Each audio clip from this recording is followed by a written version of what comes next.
I'm excited. I mean, this is a game growing up you dream of is playing against as a kid, and I'm looking forward to it. It's going to be a fun game in Kinnick, especially sold-out crowd. It's going to be fun. How do you think they're going to try to defend you as a runner with all the touchdowns you've scored? What are you expecting?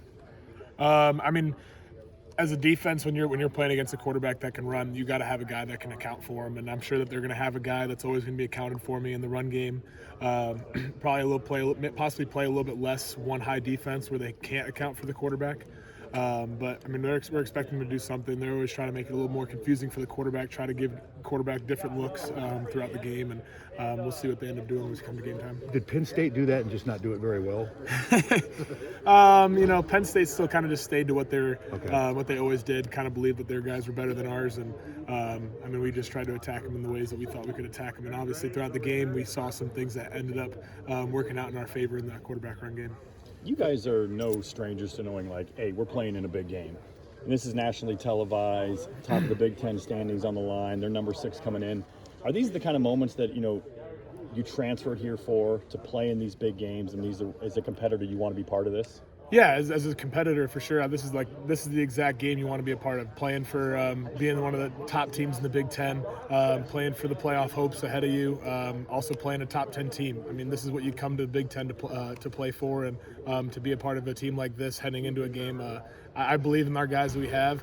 We had a great day of work today in practice, and I think it's going to be a really exciting and close game on Saturday. How was the bye for your knee, just to continue to try to get it there? It was good. Barely took much reps during the week, just trying to, get healthy, just take some rest off my body, or take some plays off my body, and get some of the other quarterbacks to get some work in. And it was a good, productive week, and another week of improvement for my knee. Did you give the training staff a break? The training staff? I did a little bit. We got a couple days off on the weekend, so those guys got a break too. Would you say you're at full strength now? I wouldn't say I'm 100% full strength, but I'm definitely feeling better than I did last week, and even better than the last game. So continuing to improve each week. Does the running take a toll, or not?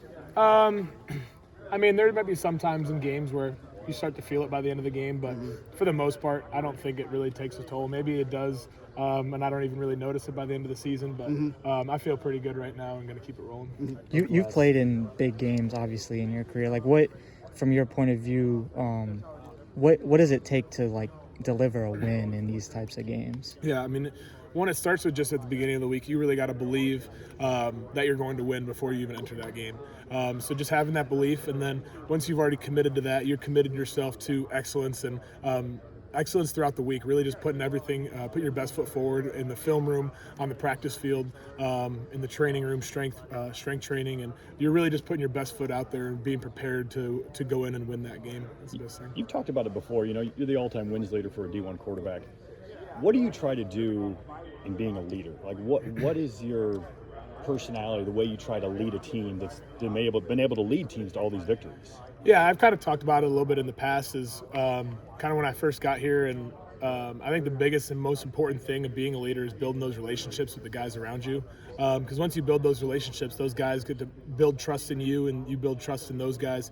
And then you kind of be able to talk to them, know what they want, know what they are expecting of themselves, and then you can kind of get to be a little bit harder on them. And when they're maybe falling short, you can kind of call them out on that. But then on the contrary side, they get to know you a little bit more when they can call out stuff that you're doing wrong. And that's kind of that good two-way relationship that we have, a lot of guys on the team have. But it really starts with that, and really kind of trying to lead everyone and trying to get the best out of everyone that you can. Mark, over your guys' last 3 games, they have film on you and your running backs running it down the other team's throat. So I guess, first question is, do you feel like you need to be more two-dimensional? And if yes, how do you become more two-dimensional on offense? Yeah, that's always our goal. Our goal is to try and be as much 50-50 as we possibly can in games. And obviously when you're up 31-0 to start off a game in the first quarter, you're going to probably end up running the ball a little bit more for the rest of the game. But that's kind of just how the past couple weeks have gone. We've been running the ball really efficiently, so we've kind of stuck with that. But I think that the best teams are always trying to be the most 50-50, where the team doesn't expect if they're going to be passing or running the ball on first down. And even sometimes on third down, some third and longs, we might squeak in a couple of run plays, and hopefully with some of those pop versus big gains. What's been your progression as a runner in terms of protecting yourself? Because Tim described you as as a quarterback that runs like a fullback. Yeah. But it really seems like, not to compare you to other running quarterbacks, but it seems like you really do a good job of running smart and protecting yourself. Have you always been like that? Is it natural instinct, or how would you describe maybe the progression of that? Yeah, I mean, when I was a freshman, all I wanted to do was hit people and just try to run and over people. And eventually, as I progressed and played more college football games, knowing that I got to slide sometimes, and there's no reason to get the extra 2 yards. Sometimes just stay down, protect your body. I made a mistake against Penn State and sliding early on a 3rd down. In those situations, those are some that you got to put your head down, maybe get a couple extra yards, fight as much as possible. But when even last week I slid a couple times, and you've already gained a couple yards or gained a good amount, just take the slide and keep rolling on to the next play. Is it pretty hard to keep your eyes up, or maybe if you need to make that decision versus knowing where you are on the sideline? Is it just one of those? Is it just if you run the football enough times that you understand the position where you're at and the instincts of it, or is it just kind of? It kind of has to be part of your pre-snap plan. So when you're when I was on that 3rd down, I should have thought about it. I didn't think about it, but you should be, as part of your progression, you're thinking about it, and then it's like, okay, what if I run? How far do I need to get? How much do I need to get before I get the 1st down? And I'd probably dive head first instead of sliding, because they're gonna just stop you when you start your slide. So just learn about those different situations and playing enough games. I needed to be better against Penn State, but I've learned from that, and we're going to continue to understand more about just the QB run game as we go. When it comes to Oregon's defense, speed, athleticism, different looks, kind of just what's your overall assessment of kind of what they've been able to do this season? Yeah, they got it all. They got great DBs. They got a couple good freshmen that have been playing and have been playing really great minutes back there. And then they got a great D-line. They have great all over the field pretty much. So they do a lot of things, just trying to confuse the quarterback, trying to give us different looks, and even post-snap. They're maybe running to one thing, but just really tricking us and heading back to, they might be faking like they're going cover 2, going back to cover 1.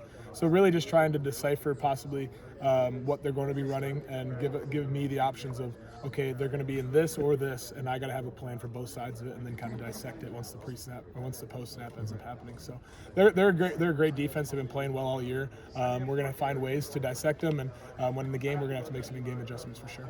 There are a lot of eyes on this game. Obviously, the main objective is to win, but is there a desire to shut up the doubters, maybe that this offense is one-dimensional, that you guys can't throw the ball?